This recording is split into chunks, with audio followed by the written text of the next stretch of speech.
হোক, ওনার তো দুনিয়ার টেনশন। যাই হোক, সবাইকে হ্যাপি নিউ ইয়ার।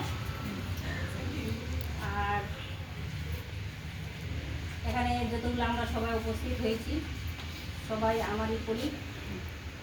আর যেহেতু আমাদের মাঝখানে বলতে কি মানে একসঙ্গে আর কি কাজ করতেন দিদি। তো প্রথমত উনি জয়েন করেছিলেন আমাদের ICDS-এ 1984 সালে। আর উনি এই গত রিটায়ারমেন্ট হয়ে গেছেন 2025-এ এপ্রিলে না মে মাসে হয়েছেন।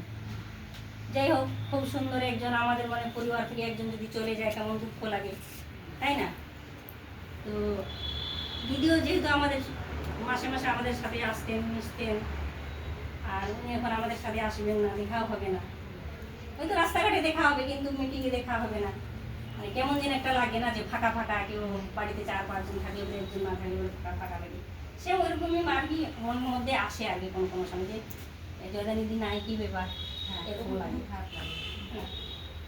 তো আমি ওনার হয়েও বলছি, আমার তরফ থেকেও বলছি, যদি ওনার তরফ থেকে যদি উনি হয়তো কাউকে অনেক সময় হয় যে নিজের কলিগের সাথে কথা কাটাকাটি বা গালি যেরকম ছোটো মোটো বা কোনো সরকম হয়ে থাকে, যদি হয়ে থাকে তাহলে ওনার হয়ে বলছি ওনাকে ক্ষমা করে দিবেন। আর ওনাকেও বলছি যে উনিও আমাদেরকে ক্ষমা করে দিবেন, ঠিক আছে?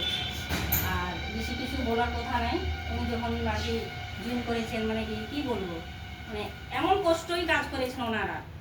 মানে রাস্তাঘাট ছিল না, আবার এসে বিমবার থেকে এসে বুকলাগুজ যেতেন উনি অত দূরে, রাস্তা কাদা পিছলা, অনেক কষ্ট করে কাটিয়েছেন উনি।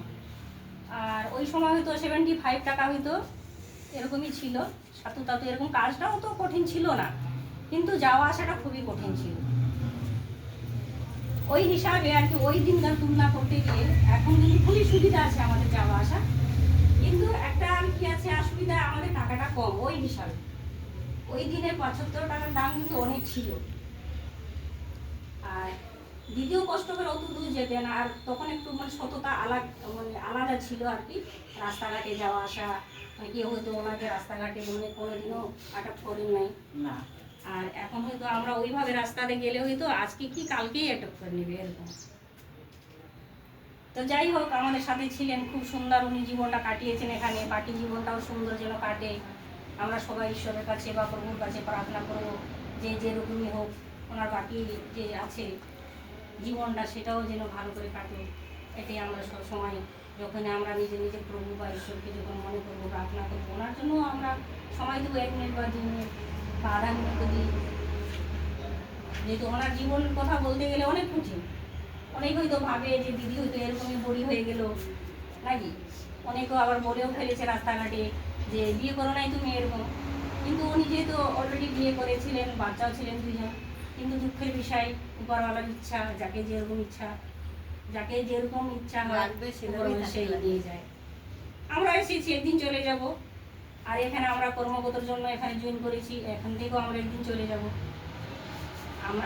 যারা চাকরিজীবী যারা আছে তাদের 2 বার রিটায়ারমেন্ট হয়। একবার হয়তো আমরা পৃথিবীতে আসছি ঈশ্বরের ইচ্ছায় চলে যাব, আর একটা আমরা কর্মগত হিসাবে জয়েন করেছি, আবার ওখান থেকে আমরা টাকা থেকে বেতন পাবো। একটা বাংলা বলতে পারছি না, কিন্তু আমার মুখ থেকে যেটা বাংলা ভাষায় বের হয়েছে বাংলা ভাষায় বলছি। আর এটা মনে করলো, এইদিকে তাকালাম শিখে দীপানিতাকে, তো দীপানিতার মা যদি থাকতো আরো ভালো লাগতো। উনি তো অনেক সময় বলতেন আমাদেরকে, কিন্তু খুব উনি হেল্পফুল ছিলেন। কিন্তু দুঃখের বিষয় ওনাকে আমরা কেউ দেখতে পারিনি, ওই সময় বাড়িতে গিয়েও দেখতে পারিনি, এমন সমস্যা এসেছিল।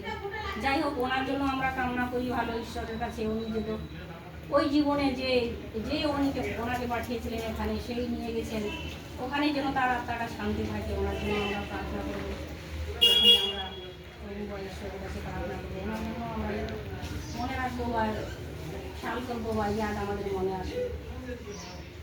আর কিছু বেশি বলছি না।